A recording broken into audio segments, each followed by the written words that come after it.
March 23rd, 2023, Thursday of the fourth week of Lent.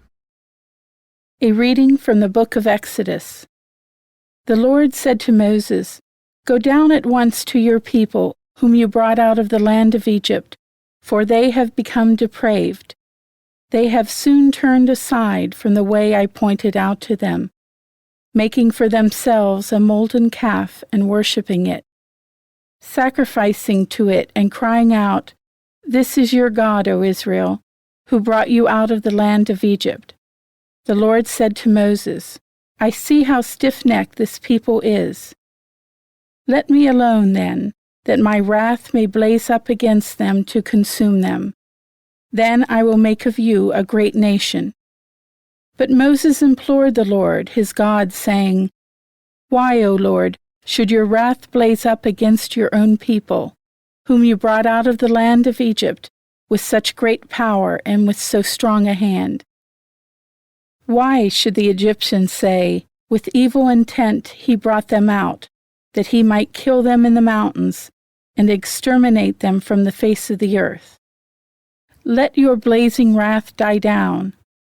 Relent in punishing your people. Remember your servants, Abraham, Isaac, and Israel, and how you swore to them by your own self, saying, 'I will make your descendants as numerous as the stars in the sky, and all this land that I promised, I will give your descendants as their perpetual heritage.' So the Lord relented in the punishment he had threatened to inflict on his people." The word of the Lord. The response is, "Remember us, O Lord, as you favor your people."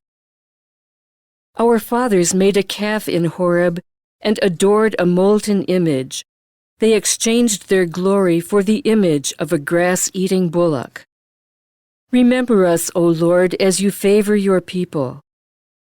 They forgot the God who had saved them, who had done great deeds in Egypt, wondrous deeds in the land of Ham, terrible things at the Red Sea.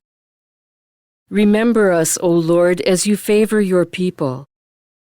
Then he spoke of exterminating them, but Moses, his chosen one, withstood him in the breach to turn back his destructive wrath. Remember us, O Lord, as you favor your people.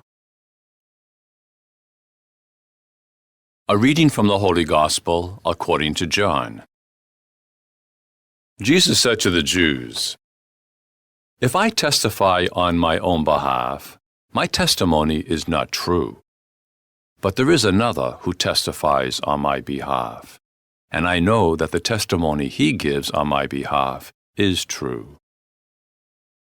You sent emissaries to John, and he testified to the truth. I do not accept human testimony, but I say this so that you may be saved. He was a burning and shining lamp, and for a while you were content to rejoice in his light. But I have testimony greater than John's. The works that the Father gave me to accomplish, these works that I perform testify on my behalf, that the Father has sent me. Moreover, the Father who sent me has testified on my behalf. But you have never heard his voice, nor seen his form, and you do not have his word remaining in you, because you do not believe in the one whom he has sent. You search the Scriptures, because you think you have eternal life through them. Even they testify on my behalf. But you do not want to come to me to have life. I do not accept human praise. Moreover, I know that you do not have the love of God in you. I came in the name of my Father, but you do not accept me. Yet, if another comes in his own name, you will accept him. How can you believe when you accept praise from one another, and do not seek the praise that comes from the only God? Do not think that I will accuse you before the Father. The one who will accuse you is Moses, in whom you have placed your hope. For if you had believed Moses, you would have believed me, because he wrote about me.